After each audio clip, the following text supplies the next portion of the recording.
Financial planning and security can sometimes be seen as a moving target. The rules change constantly, and you need guidance to stay ahead of the market moves. This is the Lebenthal Report with Michael Hartzman and Dominick Tavella. We'll break down the news, trends, and overall direction of the markets, telling you what may be coming next, investment opportunities, and what to avoid. Now, here are your hosts, Dominick Tavella and Michael Hartzman. All right, I'm Michael Hartzman. Today is Tuesday, January 4th, 2022. On with my partner at always, Dominick Tavella. How are you, Dom? Doing well, doing very well, and happy New Year, Mike. Glad to get this old year out of the way, and the new year, hopefully a much better one, a much healthier one in front of us. Happy New Year to you too, my friend, and I echo those sentiments. And you know what? Based on that, let's just jump into some statistics for 2021. Heading into the year, you know, we're coming up on the one-year anniversary of the insurrection. We had a new president. Everyone was worried about taxes and inflation. And lo and behold, Dom, we had a pretty good year in the market in spite of all those worries and that event at the Capitol, which no one saw coming in the beginning of the year. In spite of all that, the S&P was up 28.7. The Dow Jones was up 20.9, and the NASDAQ, which is mostly tech, was up 22.2. So a pretty good year all around. But what was really interesting, Dom, the two big sectors that did the best were energy was up 54%, real estate was up 46%. And you know, like I do, that the year prior, those were two of the worst sectors in the market. And in 2021, they were literally the two best sectors in the market. Yeah, and it always seems like it works that way, right, Mike? That last year winners are not necessarily this year's winners, and last year's losers, for whatever reason, usually there's an economic issue behind them, they recoup. And the economy last year really did recover. And what's, I think, surprising, not so much that we ended up where we ended up as where the sentiment was 1 year ago today. And you already alluded to the events that we had in Washington. We certainly had a new administration coming, and it was all this worry and stress about what this new administration would do to the economy, the possibility of higher taxes and higher regulation, corporate and personal. And then, of course, you know, what would the coronavirus, at that point, we were up on our third variant. I'm not even sure anymore. I get lost track. But there was all this trepidation and worry and fear. And we brought this up in the past, we certainly had many clients like, let's just get out of the market completely. Let's just go to cash. Let's wait and see what happens. And of course, had they done that, would have missed out on one of the best years we've had in the markets in a very, very long time. Yeah. And you know, it's also part of a trend because this is the 8th out of the last 10 years where the market has been up. And not just up, it's been up pretty substantially each and every year. But yeah, another 30% is a pretty impressive year for the market, especially because 2020 was a good year for the market as well. So it was for us, Mike. And I don't want to spend too much time on that subject. We've covered it already, but a significant portion of the market did not have a very good 2020. A significant portion, over 50% of the stocks in the S&P were not only down, but were down double digit for the year. And those are the very same companies, energy, that specifically, that did very well this year, right? So we were fortunate in 2020, very fortunate in 2021 in our allocation. But that's not quite the norm for just about everybody out there. Right. And we say it all the time. It's not just having your money in the market, it's having, you know, where in the market is your money. And we did get fortunate. You know, I won't call it luck, but we overweighted in 2020 healthcare and technology, and that worked out well. And in 2021, we did tiptoe into energy, probably more than a tiptoe. We put some money in that sector. Financials, which did well. So yeah. And value stocks, right, Mike? I mean, we virtually had, I won't say no exposure in value, in 2020, but very limited. Value stocks are the ones that are more economically sensitive. You don't want to own those kind of companies. Think about the hotels and the airlines and the cruise ship lines and energy, right? These are economically sensitive companies. You don't want to own them when you're going into or in the middle of a recession, but certainly when you're coming out and you're looking at economic growth, those kind of companies usually recover, and they had a pretty healthy recovery. In fact, those were the leading sectors last year, these economic recovery stocks. Right. And I know a couple of our listeners must be saying, okay, you told me what the best sectors were. What were the worst sectors? So the worst sector was utilities, but it was only up 17.7%. And that was the worst sector in the Dow, the way they break down the 11 sectors. And the second worst sector was consumer staples, which you alluded to, a lot of value companies there. But lo and behold, that was still up almost 18.5%. So I think last year also, Don, was a bit of an anomaly that, yes, a lot of companies did better than others, but all boats seemed to rise last year at some point. The only, I don't want to use the word argue against that, is that it's not a specific sector, but aggressive growth, speculative growth, SPACs, all these very, very high speculative, high alpha type names, many of them really, really got pummeled. We know the names, the Pelotons, the DocuSigns, the Zoom calls. Some of these stocks were down 30, 50, 60, 70%. They got hammered pretty well. And that's a theme going forward. What do we expect with some of these companies and maybe areas to avoid? Fortunately, we really cut our holdings in that area significantly and didn't take those kind of losses. But it is probably an area to avoid for the near future anyway. Yeah, the appetite for risk definitely waned, especially in the second half of 2021. There's no doubt. So listen, I know people are really asking, well, we know what happened in 2021. What's going to happen in 2022? We have a great guest this evening. We have someone from the global markets asset team at JP Morgan. Her name is Meera Pandit. She's a CFA. She's a global market strategist. We met with her a couple of weeks ago, invited her on the show, and we're really looking forward to her insight into what her and her team at JP Morgan are looking for in the year to come. So we will be right back with Meera Pandit.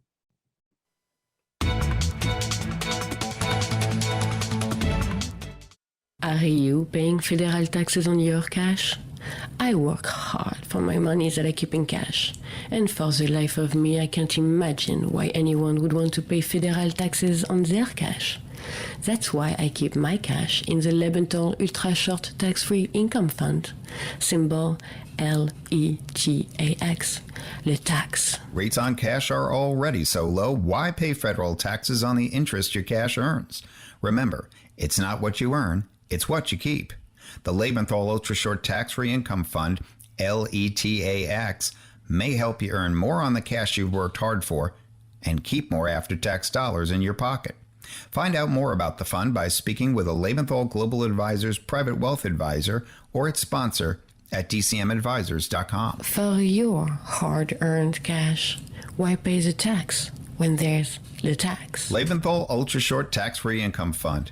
It's not what you make, it's what you keep. Before investing, you should carefully consider the fund's investment objectives, risks, charges, and expenses. This and other information is in the prospectus, a copy of which may be obtained by calling 800-441-7031. Please read the prospectus carefully before you invest. Investing involves risk, including loss of principal. There is no guarantee that this or any investing strategy will be successful. An investor should consider the investment objectives, risks, charges, and expenses of the fund carefully before investing. The fund is distributed by Ultimus Fund Distributors, LLC, member FINRA. The fund may invest in municipal securities, the interest on which may be subject to federal alternative minimum tax. After the fund buys a security, the IRS may determine that a bond issued as tax-exempt should in fact be taxable. There is no affiliation between DCM Advisors, LLC and Ultimus Fund Distributors, LLC. DCM Advisors and Ultimus Fund Distributors are not affiliated with Lebenthal Financial Services, Inc. or Lebenthal Global Advisors, LLC.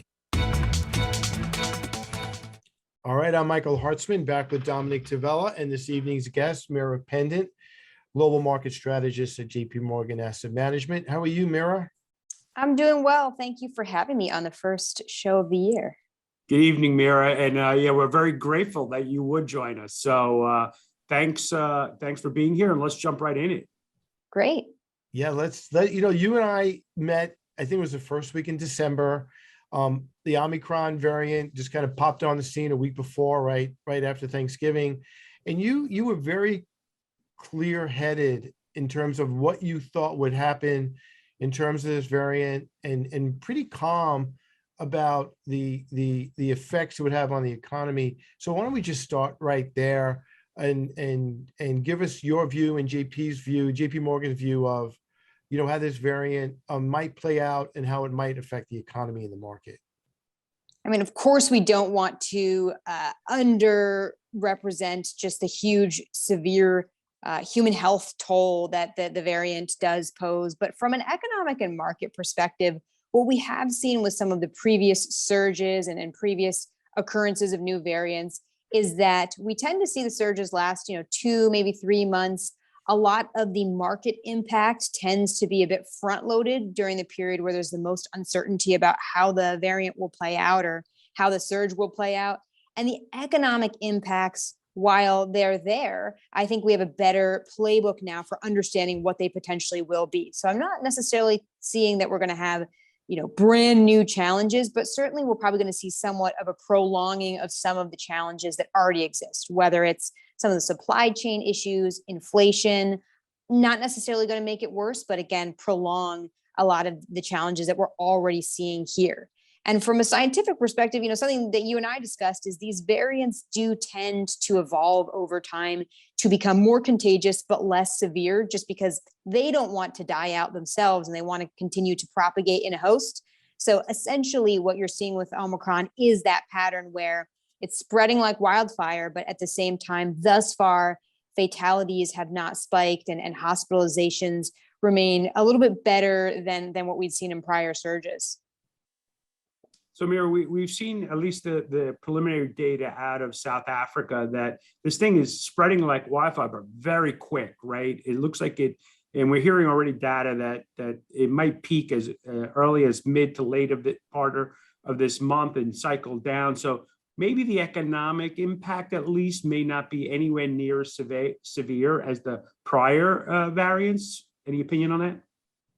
What we have seen thus far is from an activity perspective, while governments, local, state, federal, have been pretty good about not wanting to reimpose new lockdowns, some of the lockdowns are forced out of circumstance. Workers calling out of work. I know here in New York City, there's been challenges on Broadway, in restaurants, across the board throughout the holidays. But to your point, if the duration of time that some of these strains last is shorter, then hopefully that can leave us a little less under pressure than if this were to last on a multi-month time frame. You're seeing that challenge with travel as well. But if this works its way, unfortunately, through the population quickly, then perhaps we could be back to that recovery path in terms of activity levels in a shorter period of time.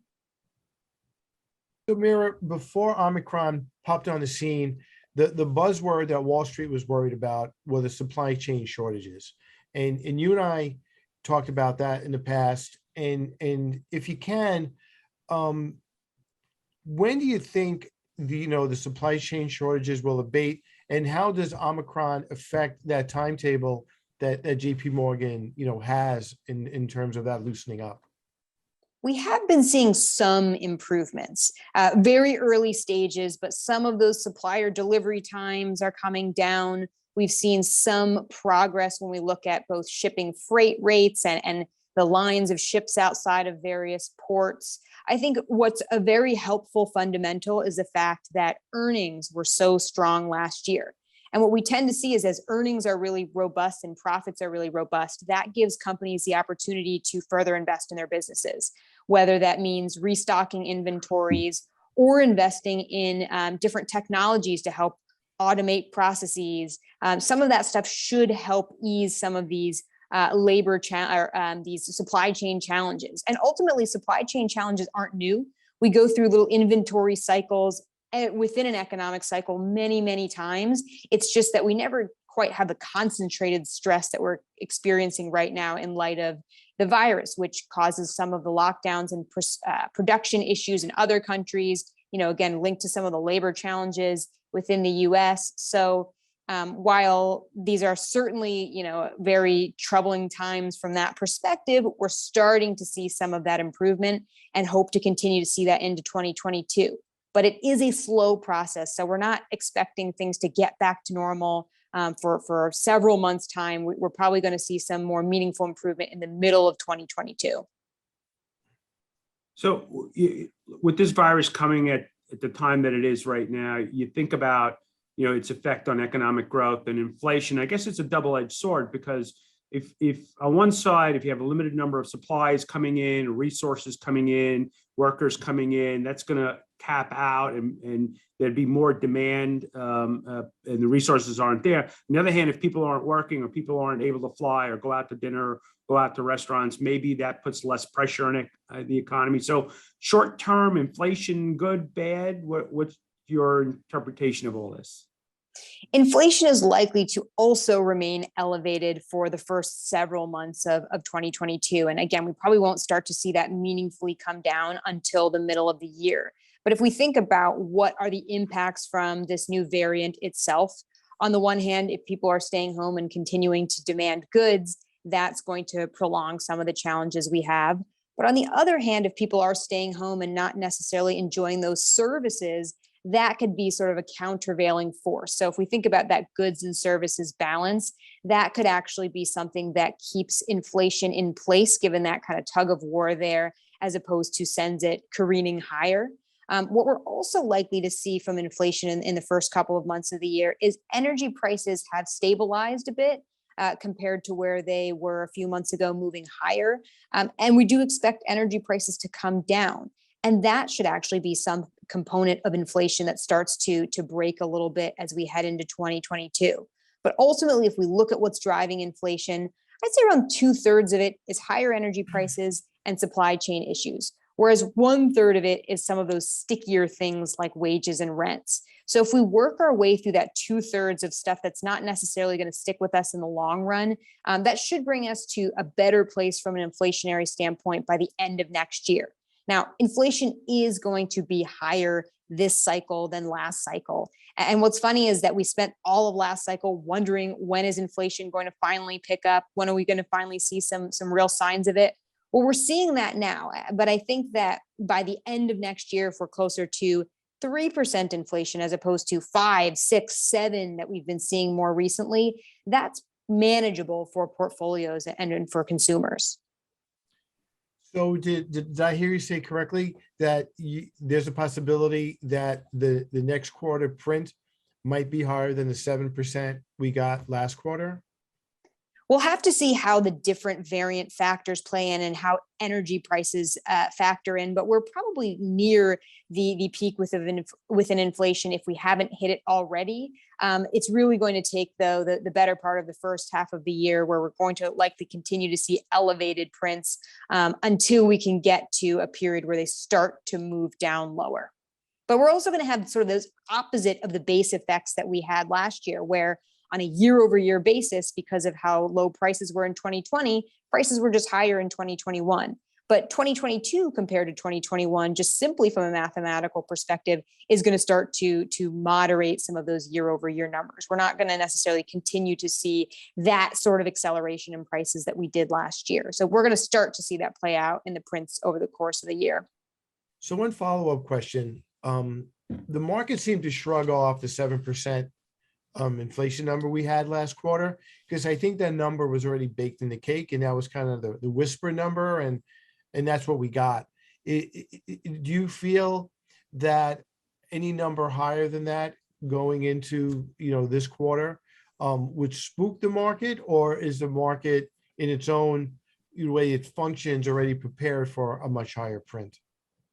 I do think that some of the higher inflation prints are expected by the markets, or at least understanding some of those drivers, understanding that the variant could be a wild card and potentially cause more inflationary pressures. But I think that really what those inflation prints are doing is not necessarily being taken in by the market in isolation, but people are thinking, how is that going to impact what the Federal Reserve is going to do? And if we continue to see higher inflation prints, how does that in fact impact policy? On the one hand, there's the monetary policy angle where those higher inflation prints could perhaps continue to put some pressure on the Fed to start hiking rates earlier than perhaps anticipated. On the other hand, there's also the fiscal side of the equation too, where higher inflation prints might deter more fiscal spending when we think about things like the Build Back Better Act, which got punted into this year and perhaps needs to undergo some changes before it's reconsidered. So on both the policy fronts, I think that's one of the reaction functions of the market from an inflation perspective. Meera, I love that word, sticky inflation, and specifically labor. Both myself and Michael have seen this in our practice where individuals come in and they're like, sit, I'm done, I'm retiring, I'm taking my money and I'm leaving. Many people who are still working from home, if they make me go to the office, I'm quitting. We have a labor problem in this country. I don't think that gets resolved anytime soon. And sticky might be a really appropriate word in terms of wage inflation. You guys see that easing off anytime soon?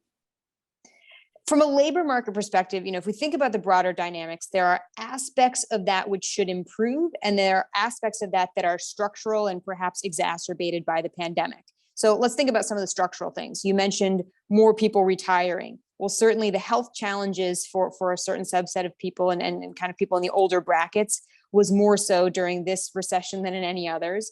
And also people's portfolio values held up, which enabled them to retire. So that retirements piece is one. Although we've long had, this aging population and demographics kind of shifting out of our favor, COVID has likely accelerated some of those impacts on the labor market. We've seen, again, just broader lower participation as some people are either worried about the virus or perhaps there's some reaction to vaccine mandates. I think that's keeping people on the sidelines to some extent, but those impacts are likely shorter lived. And I think that, after a whole entire expansion last go around of very sluggish wage growth, people have really recalibrated what their expectations are for what they'd like to be earning and what they should be earning, because they didn't really have that reset in wages over the course of the last expansion. This has sort of offered that opportunity, and you can see that across the board where firms are actually willing to raise wages, have that cushion given margins and given profitability to increase wages. While we do think that some of that is going to moderate throughout 2022 as well as people find their way back into jobs. Ultimately, the cushion that a lot of workers have from some of the various fiscal spending over the last 2 years wears thin after a while. Ultimately, people do have to pay their rent and pay their bills. So I do think that's going to result in more people slowly coming back in. But again, there are some structural problems, not only due to demographics, but also, due to slower pace of immigration that we've been seeing. And both of these issues actually predated the pandemic. It's just that we kept getting such good job growth at the end of last cycle that it was hard to really recognize that as we are this time around. So Mary, you mentioned wage growth, and I'm thinking a comment that the head of Morgan Stanley made before this new variant came about. If you remember, firms are getting ready to bring people back to their offices, and I think it was the head of Morgan Stanley said, if you want to get paid like you work in New York City, you have to come to New York City, and that was his logic, with bringing people back into the offices. So do you see how do you see corporate America reacting to people resisting heading back into big cities? Will that give them some cover in not succumbing to wage pressure or not? The real challenge is the fact that there are far more job openings than there are unemployed people, and people are certainly holding the line, not only in terms of wages, but also ancillary benefits, whether it's flexibility, work from home, work from a different location. And you're seeing employers, big and small, who have the wherewithal to do it, offering some of these different, perks to workers and different ancillary benefits. I mean, you see the JOLTS number coming out this morning in terms of a record number of quits. workers right now do have quite a bit of leverage and quite a bit of bargaining power. And there's a huge war on talent. I mean, all the buzzwords, war on talent, great resignation. That's really giving employees the ability to bargain and negotiate for some of these other benefits. I don't necessarily think that means the office is dead, but I think that the shape in which we interact with offices is going to start to take a different form. I will add, Meera, because again, we see it in our practice every day. I think clients are really emphasizing quality of life. They're looking at what's going on around them, and their life's been turned upside down. In many cases, they've lost friends and family, and they're simply choosing to go, you know what, my portfolio's done great. The value of my house now is at an all-time high. My net worth is at an all-time high. Maybe this is a time to walk away, and they're literally choosing to walk away. And I think it's an ebb and a flow too. You know, right now, I think people are more focused on flexibility, wanting to work from home. Over time, I think you'll also see the pendulum swing the other way, where people say, I'm not having as efficient interactions with my coworkers. You know, for people in client-facing businesses, you want to be in front of your clients and customers. So I think that there is a pendulum swing to this, in which right now we're very much prioritizing work from home and flexibility. But there could also come a time where we start to prioritize wanting that in-person interaction and putting a premium on that. So it just changes the way our work days look, the way we interact with people, and probably the way we think about our offices and real estate in and of itself. You know, I was in the city the other night with my son, and we walked right past, you know, JP Morgan's new corporate headquarters under construction, and it's going to be a palace. But you wonder how many people are actually going to have in it if all companies are having a hard time getting people to come back to the office. Well, ultimately, you do build the office for the highest traffic time. And the longer term plan is to have as many people back as frequently as possible. And if that's the case, then you want to make sure you're equipped for that. I also think the way offices are going to be built is going to be built for different purposes. Can we facilitate more digital interaction and technology within an office space to make sure that people can have a mix of in-person and digital interactions? Do you see more communal working spaces, conference areas, the ability to convene and cooperate? So that's what I really mean by things are going to start to shift as opposed to completely turn away from office culture. Makes sense. Meera, we are bumping up against a break, and we have a million other things to go over with you. So we're going to take a quick break, and we will be right back with Meera Pandit.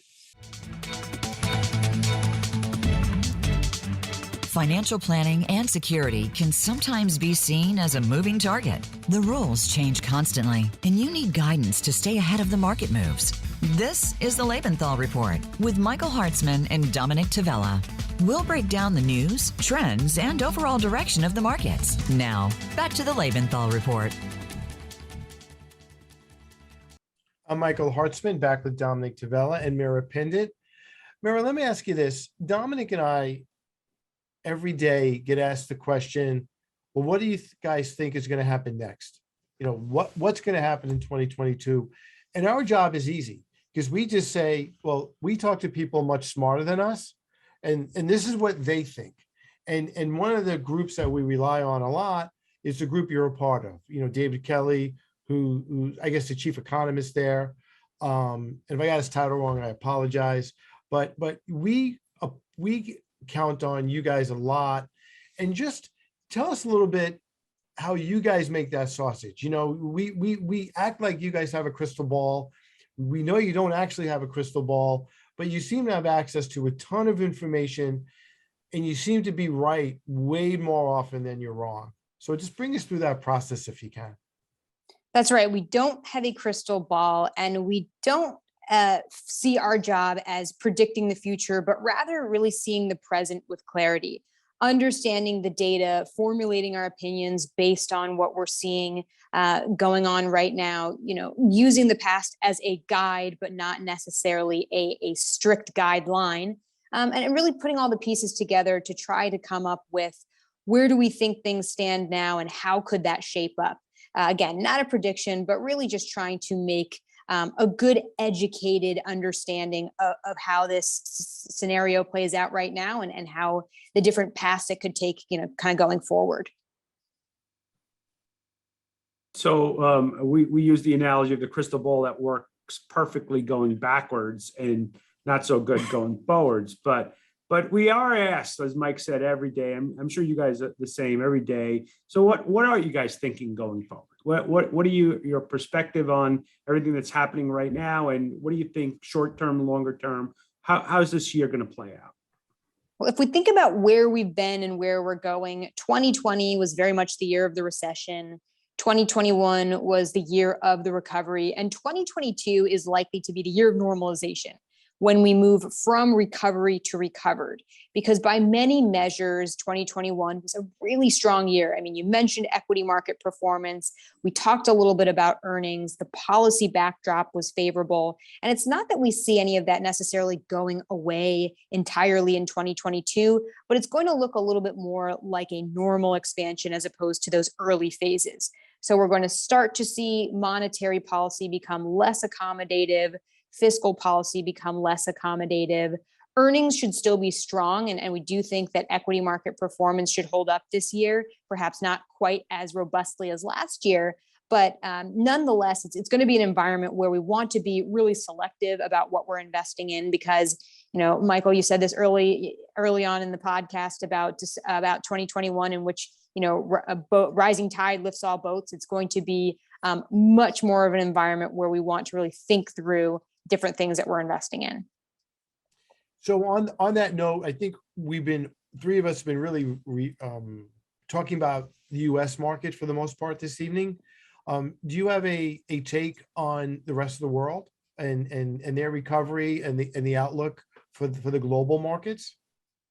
People have been very skeptical about international equities for a long time. And that is somewhat warranted given the fact that the US has continued to outperform international markets for many years as well. But hopefully what we're likely to see in 2022 is a bit of a turning of the tide on the growth front. In the US, if we're moving from recovery to recovered, we haven't really seen that proper recovery take hold in many parts of the world internationally. And yet we're seeing that vaccination rates in Europe, Japan, parts of Asia are exceeding the US. So we do anticipate areas like Europe and Japan, some of the other developed markets, are going to start to recover in a more meaningful way in the first half of the year. And then in emerging markets, probably a more durable recovery in the second half of the year. And that should benefit equities abroad, not only because they'll be experiencing their recoveries, but because they tend to be more exposed to some of the more cyclical areas of the market. You mentioned it earlier up front, areas like financials, industrials, energy. And if they have more exposure there, and those are the types of things that tend to do well early on in recoveries, then that should help international earnings and it should help performance abroad as well. Okay. Meera, we have so much liquidity in the system. I think that was one of the major reasons volatility really wasn't. I mean, if you ask a client, they'll say we had a lot of volatility last year, but the truth is, I don't think the S&P got to more than a 5% pullback, and the NASDAQ maybe a little bit more. Getting back to normal to me means maybe much more volatility this year. How are you guys feeling about that? If we take a look back to the early 1980s, we see on average a 14% drawdown every single year. If we look at the last 42 years. But within those last 42 years, 32 out of those 42 years, the S&P 500 ended up positive at the end of the year. So we should expect a certain amount of volatility every single year. And yet investors are often rewarded for sticking with their investment plan, riding out some of the more challenging periods with positive returns at the end of the year. What I'd also say is because we know that there's going to be some degree of volatility, and maybe what I'd underscore is the only thing unknown about volatility is what's going to cause the next bout of volatility, or when is it going to happen, not if it's going to happen. So since we know it will happen, that's why we diversify portfolios. That's why even in rising rate environments where it's very challenging for fixed income, we still own a certain amount of bonds to have that portfolio ballast. We have a little bit in the US, we have a little bit in international, because that's ultimately our protection against volatility, combined with a longer term time horizon, because those volatile returns do tend to be smoothed out over longer periods of time. So those are some of our best defenses. But yes, back to the comment about rising tide lifts all boats. If that's not the case this year, there's going to be more differentiation. Not every stock or every company is going to have a great outcome in terms of earnings. And when we take away some of the accommodation that we've seen over the last couple of years, both fiscal and monetary, that does also support an environment that should be one of more differentiation between companies as opposed to everyone's a winner. Meera, other than what the Federal Reserve does and the fiscal policy that comes out of Washington, do you guys spend a lot of time when you do your projections for a coming year of what might happen politically in DC? I mean, do you look at the midterm elections? Do you look at, as you mentioned earlier, the Build Back Better deal getting done, how those things affect the economy? Or at a certain point, is all that white noise and you try to make projections in spite of what you think might happen in DC? We tend to focus much more on policy, monetary, fiscal, Build Back Better, things like that are likely to have more meaningful impacts in the long run on the economy and markets over politics. Certainly politics does help shape some of that policy, but I think that what politics does is it does create some amount of uncertainty in markets. And what we tend to see after almost every single election, barring a few, is that markets tend to rise regardless of the political outcome after an election because it clears some of that uncertainty. And some of those notable exceptions happen to be during periods where we were in the midst or the throes of a recession or a market correction driven by completely different factors. So I would say that the biggest impact that politics tends to have is that uncertainty that it creates for markets. And ultimately having that certainty regardless of the outcome is important. Now, that being said, when we think about the impact on policy, I don't think it's too controversial of a statement to say that we probably are headed into an environment of a divided government after the 2022 midterms, given the fact that the Democrats' majority in both the Senate and the House is razor thin. And some of the redistricting we've already seen could tip the scales as it is. So we will, of course, have to see how that all plays out, not making any predictions here. But given the fact that that is a very possible outcome, what that means is that we've seen so much policy from a fiscal standpoint in the past year or so, not only because of COVID, but because you have that beginning part of administration where you really want to try to get as much done as you can. And 2022 is a year where if Build Back Better doesn't get done within the first quarter, ultimately the rest of the year is going to start to gear towards a little bit more focus on the midterms itself. And if we do get a divided government, probably looking at some more political gridlock, which means we probably won't see any truly meaningful policy that's going to impact the economy and markets for the remainder of the term. Meera, we look at today, and today does not make the year, but the NASDAQ had a pretty rough day, and primarily I think because interest rates popped, 10-year interest rate popped. I think that's kind of an indicator of what we can expect going forward. Does the Fed create the environment for the significant pullback? It could, and the Fed is in a very tricky position this year because if we looked at the economic fundamentals today, that could make the case to say, well, we're near full employment and we have certainly seen higher inflation. It could create the conditions in which interest rate hikes are warranted. The challenge is by the time we get to the summer, by the time the Fed finishes its tapering process in March, and we have this open slate for when rate hikes could potentially start, we might also start to see economic data change. Growth start slowing down closer to 2%, inflation potentially starting to moderate. We've seen very strong consumer demand, but that also is likely to come off the boil. And as those dynamics are shifting, we also wouldn't want to see necessarily a too aggressive Fed that could hurt growth in some way. So it's going to be really important what the Fed chooses to do and how it chooses to do it in 2022, something we'll be watching particularly carefully.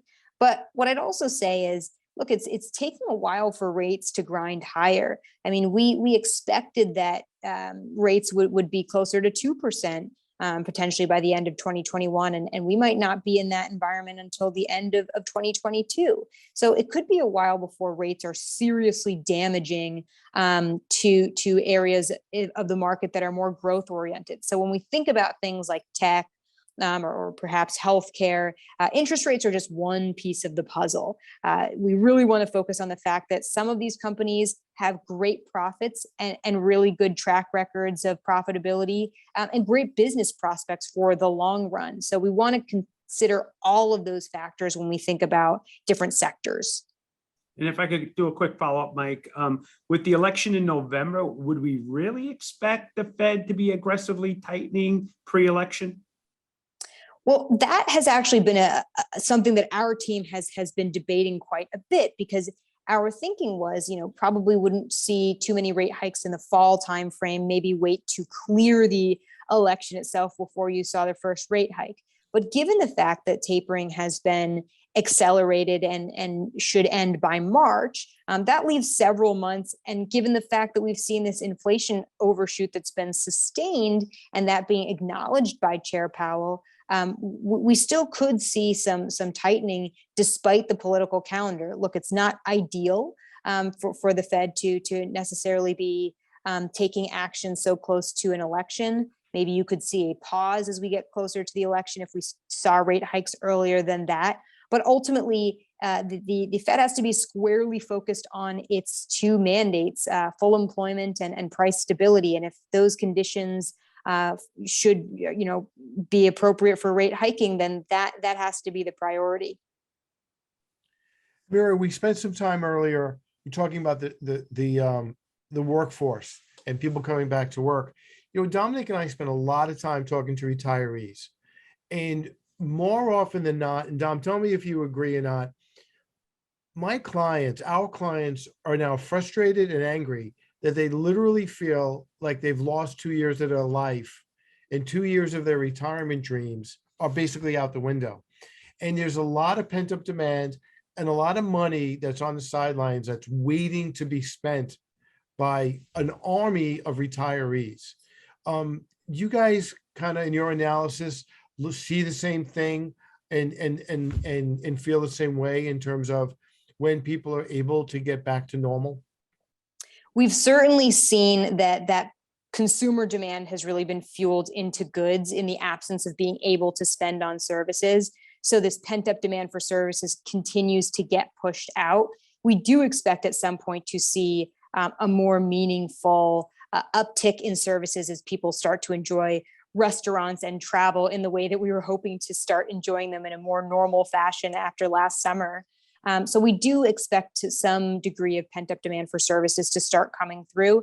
I think the question is, in aggregate with the consumer, how much wherewithal will be there, given the fact that a lot of that's been funneled into goods, and slowly that cushion from some of the fiscal spending is being eroded by consumers. So we do expect that at some point next year, demand is just going to come off the boil, not necessarily collapse, but perhaps not be as strong as it is today and as it has been for the last couple of months. So maybe some steam from the services recovery has been taken by goods, but nonetheless, we do expect that there's going to be some greater degree of recovery within services in 2022. So Meera, we have like a minute and a half left. So I don't want to put you on the spot, but can you kind of sum up in about 30 to 45 seconds what we covered tonight and what our clients could hopefully expect for the next coming year? Sure. The economy still does look on solid footing for 2022. We expect decent growth rates, even if they're starting to moderate. We expect pretty robust earnings, and that should be supportive for stocks. But it is important to remember that both fiscal and monetary policy are going to be less accommodative in 2022. And what that means is we potentially could see a bit more volatility in the markets, which means it's all the more important, whether it's stocks or bonds, to be really careful and selective in our investments. Brilliant. So we tell our clients cautiously optimistic for this year, not as good as last on the equity performance, but cautiously optimistic. It sounds like you guys are on the same page. I think that's right. Meera, thank you. We kind of say it every week, but the time really flew by, and we can't thank you enough for your time this evening. Thanks so much for having me. I would love, and hopefully you'll accept an invitation to come back. We'd love to continue this conversation. Absolutely. Have a great evening and Happy New Year. Thanks, Meera. We'll be right back.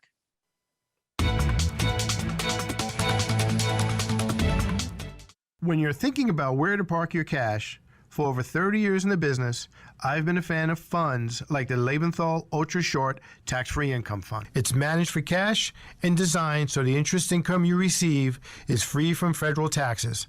And who doesn't love paying less taxes? Mike, generating interest that's free from federal taxes is appealing, but I've been in this business for a long time, and people love the potential for more income on their hard-earned cash. Sorry, Dom, but the beauty of the fund is paying less taxes on cash. No, my friend, it's the potential for more income. Less taxes. More income. Less taxes. More income. Less For your taxes. cash, More income. ask your advisor Less about the Lebenthal taxes. More Ultra income. Short Tax-Free Income Telling you, Fund, less taxes. or find out more at dcmadvisors.com. Well, Dom, one thing I know we agree on, it's not what you earn. It's what you keep. Lebenthal Ultra Short Tax-Free Income Fund, symbol LETAX. LeTax. Before investing, you should carefully consider the fund's investment objectives, risks, charges, and expenses. This and other information is in the prospectus, a copy of which may be obtained by calling 800-441-7031. Please read the prospectus carefully before you invest. Investing involves risk, including loss of principal. There is no guarantee that this or any investing strategy will be successful. An investor should consider the investment objectives, risks, charges, and expenses of the fund carefully before investing. The fund is distributed by Ultimus Fund Distributors, LLC, member FINRA. The fund may invest in municipal securities, the interest on which may be subject to federal alternative minimum tax. After the fund buys a security, the IRS may determine that a bond issued as tax-exempt should in fact be taxable. There is no affiliation between DCM Advisors, LLC and Ultimus Fund Distributors, LLC. DCM Advisors and Ultimus Fund Distributors are not affiliated with Lebenthal Financial Services, Inc. or Lebenthal Global Advisors, LLC. All right, I'm Michael Hartzman, back with Dominick. And you know, Dom, a lot of our clients are confused, they're frustrated, they're skeptical, they're surprised. What do we do for an encore? Is it really going to go up again this year? It's got to end. You know, we hear everything. And just have someone like Meera on who just brings a lot of information, a wealth of knowledge, and just common sense message to what I said before, with some of the smartest people in the room believe has got to be a breath of fresh air for our clients tonight. And I would only add calming. I mean, I took her words, and look, she said some things that you know, it might frighten some people, right? A 14% correction. We know how clients reacted when the S&P was down 5, right? So a 14 would be significant, or anything above 10 would be significant. And I heard one analyst call it gut wrenching. Yeah, we might have some of those moments, right? But it doesn't look like the economy is going to fall off a cliff. And if it doesn't, which is highly unlikely that it will, I think Meera was entirely correct. We should be able to have a respectable year in our client portfolios. Maybe not as good as last year. That was an outlier. No one expected last year, but we should have a very decent year if we could stay the course. And I said earlier in the show that 8 of the last 10 years for the market were up.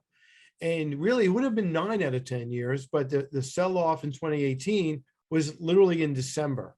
Yeah. And there was no time to recover. So it's not even so much if we have a sell-off, but when in the year do we have a sell-off, and does the market have time to get its feet back from it? Yeah, that's a big part of it, Mike. You brought it up. I mean, we just today was the official end of the Santa Claus rally, and you got that extra push in all the major indices the last week of the year, and we closed down the portfolios and we started again on January 1st. But boy, it was nice to have that positive returns in the portfolio, even if we got that little extra in December. We don't know how this year is going to play out, but I think the Fed, and we spent a lot of time talking about it tonight, I think the Fed and its commentary and its actions are going to maybe put a little fright in the market. That should happen earlier rather than later. I do agree with Meera. We might see a little pause towards the ends, which will help us towards year-end recovery. Maybe we get lucky. I'll take lucky if we get it. But we hopefully end in a good spot at the end of this year. And you alluded to it, and I agree with you, you know, and again, to echo what Meera said, not to make light of the healthcare crisis in this country and the fact that millions of people are sick and some sicker than others. But Dominic, this variant will give the Fed some cover and maybe not to raise interest rates as aggressively as quickly as they might have. As I said, you alluded to it when we were speaking to her, and I think you're spot on. It could, you know, just to kind of cover it again, it could soften the GDP number in the first quarter. Economic growth is not going to be as vibrant. Maybe people are not spending money or not able to spend money, right? We talked about hotels and travel, vacationing. So it could give the Fed the argument that, hey, we can be a little softer in our approach. And then I really, my heart believe we get anywhere close to the election, they're not going to want to intervene. They're not going to seem like they're taking sides on this election, and they might take a pause, just let it all settle down, and then maybe do another raise in December. So we may not be getting as aggressive a Fed as some people think. Yeah, I completely agree with you. And I use this expression all the time on the show and with my clients. If expectations are baked in the cake and expectations are part of the process as we make projections, then the market could absorb them, right? It's when something happens unexpected that jolts the market that could sometimes rip the underpinning off of it.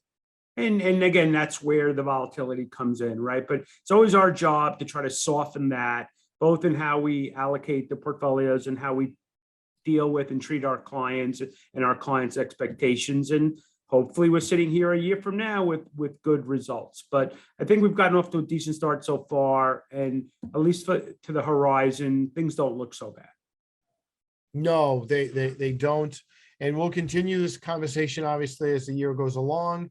I think Meera was a great start to give us some projections for 2022, Dom. Her projection and JP Morgan's ideas, I think listening to the experts, that's why we put them on every week, Mike. And if nothing else, they give us a little insight. I think tonight we got some terrific insight. I agree with you. And on that note, my friend, we are out of time. Again, I'm looking forward to next week, Mike. So good night, everyone. We'll see you down the road. Thanks for tuning in to the Lebenthal Report.